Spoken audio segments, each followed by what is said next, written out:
स्वागत है आपका हमारे YouTube चैनल कंटेंट हिंदी पर। आइए ऑनलाइन पढ़ते हैं और आज हम पढ़ने वाले हैं 10वीं कक्षा हिंदी बी के पाठ्यक्रम के लिए स्पर्श भाग 2 पाठ्य पुस्तक से कहानी बड़े भाई साहब, जिसे लिखा है प्रेमचंद ने। इस पाठ का प्रश्नोत्तर। निम्नलिखित प्रश्नों के उत्तर 1-2 पंक्तियों में दीजिए। यह उत्तर मौखिक मांगा गया है, जैसा कि आप अपने पाठ में देखेंगे। कथानायक की रुचि किन कार्यों में थी? आपने देखा होगा कि इस कहानी में 2 मुख्य पात्र हैं, एक लेखक और एक बड़े भाई साहब। इसमें कथानायक लेखक हैं, उनकी रुचि के बारे में पूछा जा रहा है। कथानायक की रुचि खेलकूद, सैर सपाटा, गप्पबाजी, पतंगबाजी तथा मटर गश्ती करने में थी। बड़े भाई साहब छोटे भाई से हर समय पहला सवाल क्या पूछते थे? बड़े भाई छोटे भाई से हर समय एक ही सवाल पूछते थे, कहाँ थे? उसके बाद वे उसे उपदेश देने लगते थे।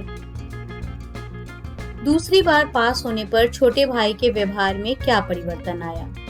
दूसरी बार पास होने पर छोटे भाई के व्यवहार में यह परिवर्तन आया कि वह स्वच्छंद और घमंडी हो गया। वह यह सोचने लगा कि अब पढ़े या ना पढ़े वह पास तो हो ही जाएगा। वह बड़े भाई साहब की सहनशीलता का अनुचित लाभ उठाकर अपना अधिक समय खेलकूद में लगाने लगा। चौथा प्रश्न, बड़े भाई साहब छोटे भाई से उम्र में कितने बड़े थे और वे कौन सी कक्षा में पढ़ते थे? बड़े भाई साहब लेखक से उम्र में 5 साल बड़े थे और वे 9वीं कक्षा में पढ़ते थे। बड़े भाई साहब दिमाग को आराम देने के लिए क्या करते थे? बड़े भाई साहब दिमाग को आराम देने के लिए कभी कॉपी पर, कभी किताब के हाशियों पर चिड़ियों, कुत्तों, बिल्लियों के चित्र बनाते थे। वे कभी कभी एक शब्द या एक वाक्य को अनेक बार लिख डालते, कभी एक शेर शायरी को बार बार सुंदर अक्षरों में नकल करते, कभी ऐसी शब्द रचना करते जो निरर्थक होती, कभी किसी आदमी का चेहरा बनाते। लिखित प्रश्न। अब इसमें प्रत्येक प्रश्नों के उत्तर 25 से 30 शब्दों में देने हैं। छोटे भाई ने अपनी पढ़ाई का टाइम टेबल बनाते समय क्या क्या सोचा और फिर उसका पालन क्यों नहीं कर पाया? छोटे भाई ने अधिक मन लगाकर पढ़ने का निश्चय कर टाइम टेबल बनाया, जिसमें खेल कूद के लिए कोई स्थान नहीं था। उसने सोचा कि वह दिन रात पढ़ाई करेगा और खेल कूद बिल्कुल छोड़ देगा, परंतु खेल कूद में गहरी रुचि होने के कारण वह अपने बनाए टाइम टेबल का पालन नहीं कर पाया। अगला प्रश्न है, एक दिन जब गुल्ली डंडा खेलने के बाद छोटा भाई बड़े भाई साहब के सामने पहुंचा तो उनकी क्या प्रतिक्रिया हुई? छोटा भाई दिन भर गुल्ली डंडा खेलकर बड़े भाई साहब के सामने पहुंचा तो बड़े भाई ने गुस्से में उसे खूब लताड़ा, उसे घमंडी कहा और सर्वनाश होने का डर दिखाया। उसने उसकी सफलता को भी तुक्का बताया और आगे की पढ़ाई का भय दिखलाया। बड़े भाई साहब को अपने मन की इच्छाएं क्यों दबानी पड़ती थी? उन्हें अपना नैतिक कर्तव्य बोध था कि स्वयं अनुशासित रहकर ही वे भाई को अनुशासन में रख पाएंगे। इस आदर्श तथा गरिमामयी स्थिति को बनाए रखने के लिए उन्हें अपने मन की इच्छाएं दबानी पड़ती थीं। बड़े भाई साहब छोटे भाई को क्या सलाह देते थे और क्यों? बड़े भाई साहब छोटे भाई को दिन रात पढ़ने तथा खेलकूद में समय न गंवाने की सलाह देते थे। वे बड़ा होने के कारण उसे राह पर चलाना अपना कर्तव्य समझते थे।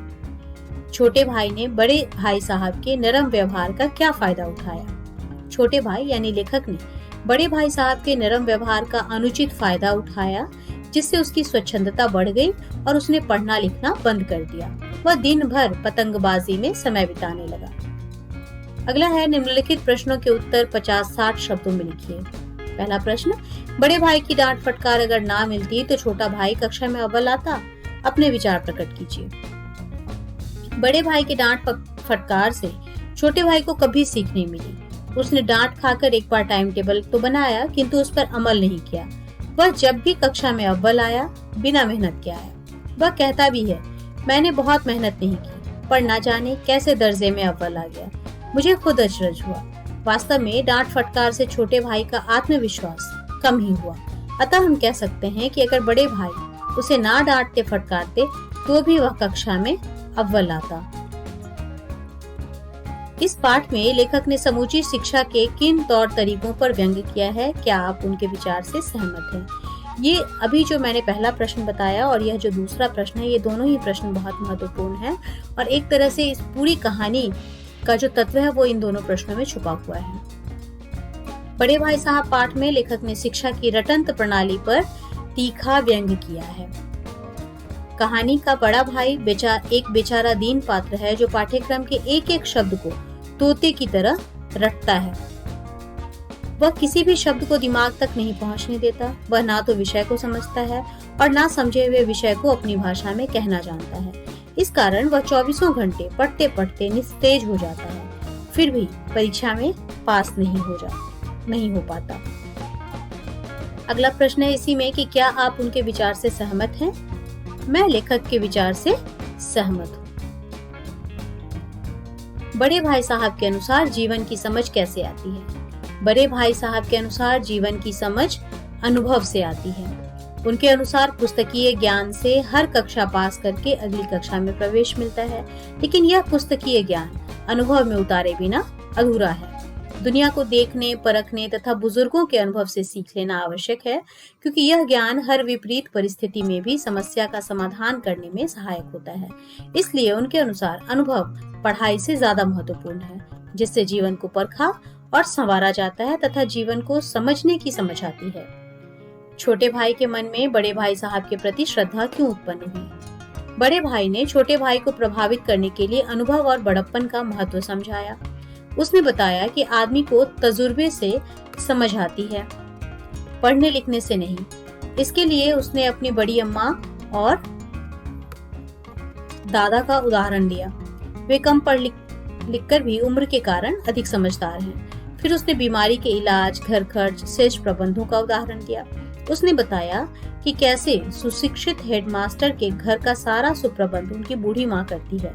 इन सब युक्तियों को सुनकर छोटे भाई का हृदय प्रभावित हो गया। उसे बड़ा होने के कारण अपने बड़े भाई पर श्रद्धा हो गई। अगला प्रश्न है बड़े भाई की स्वभावगत विशेषताएं बताइए। इसको हम लोग पॉइंट वाइज लिख सकते हैं, तो यहाँ पे हम प्रश्न से ही यह वाक्य ले लेंगे। बड़े भाई की स्वभावगत विशेषताएं निम्नलिखित हैं। फिर पॉइंट वाइज उनके एक एक जो विशेषताएं उनको लिखते जाएंगे। बड़ा भाई बड़ा ही परिश्रमी था। वह दिन रात पढ़ाई में ही जुटा रहता था, इसलिए खेल कूद, क्रिकेट मैच आदि में उसकी कोई रुचि नहीं थी। वह बार बार फेल होने के बावजूद पढ़ाई में लीन रहता था। बड़ा भाई उपदेश की कला में बहुत माहिर है, इसलिए वह अपने छोटे भाई को उपदेश ही देता रहता है, क्योंकि वह अपने छोटे भाई को एक नेक इंसान बनाना चाहता है। वह अनुशासन प्रिय है, सिद्धांत प्रिय है, आत्मनियंत्रण करना जानता है। वह आदर्शवादी बनकर छोटे भाई के सामने एक उदाहरण प्रस्तुत करना चाहता है। बड़ा भाई अपने छोटे भाई से 5 साल बड़ा है, इसलिए वह अपने अनुभव रूपी ज्ञान को छोटे भाई को भी देता है। इस तरह से 5 पॉइंट में हम इसका उत्तर लिख सकते हैं। अगला प्रश्न है बड़े भाई साहब ने जिंदगी के अनुभव और किताबी ज्ञान में से किसे और क्यों महत्वपूर्ण कहा है? बड़े भाई साहब ने जिंदगी के अनुभव और किताबी ज्ञान में से जिंदगी के अनुभव को अधिक महत्वपूर्ण माना है। उनका मत था कि किताबी ज्ञान तो रट्टा मारने का काम है, उसमें ऐसी ऐसी बातें जिनका जीवन से कुछ लेना देना नहीं। इससे बुद्धि का विकास और जीवन की सही समझ विकसित नहीं हो पाती है। इसके विपरीत अनुभव से जीवन की सही समझ विकसित होती है। इसी अनुभव से जीवन के सुख दुख से सरलता से पार पाया जाता है। घर का खर्च चलाना हो तो घर के प्रबंध करने हो या बीमारी का संकट हो, वही उम्र और अनुभव ही इसमें व्यक्ति की मदद करते हैं। आगे है बताइए पाठ के किन अंशों से पता चलता है कि छोटा भाई अपने भाई साहब का आदर करता है, भाई साहब को जिंदगी का अच्छा अनुभव है, भाई साहब के भीतर भी एक बच्चा है, भाई साहब छोटे भाई का भला चाहते हैं। तो जब हम कहानी को पढ़ते हैं तो उसमें ऐसे अंश आएंगे जहाँ से आप इसका उत्तर आसानी से ढूंढ सकते हैं। अगला है निम्नलिखित के आशय स्पष्ट कीजिए। इम्तिहान पास कर लेना कोई चीज नहीं, असल चीज है बुद्धि का विकास। इस पंक्ति का आशय है कि इम्तिहान में पास हो जाना कोई बड़ी बात नहीं है, क्योंकि इम्तिहान तो रटकर भी पास किया जा सकता है। केवल इम्तिहान पास करने से जीवन का अनुभव प्राप्त नहीं होता और बिना अनुभव के बुद्धि का विकास नहीं होता। वास्तविक ज्ञान तो बुद्धि का विकास है, जिससे व्यक्ति जीवन को सार्थक बना सकता है। अगला है फिर भी जैसे मौत और विपत्ति के बीच भी आदमी मोह और माया के बंधन में जकड़ा रहता है, मैं फटकार की घुड़कियां खाकर भी खेलकूद का तिरस्कार ना कर सकता था। यहाँ हम जानते हैं कि लेखक खेलकूद, सैर सपाटे और मटर गश्ती का बड़ा प्रेमी है।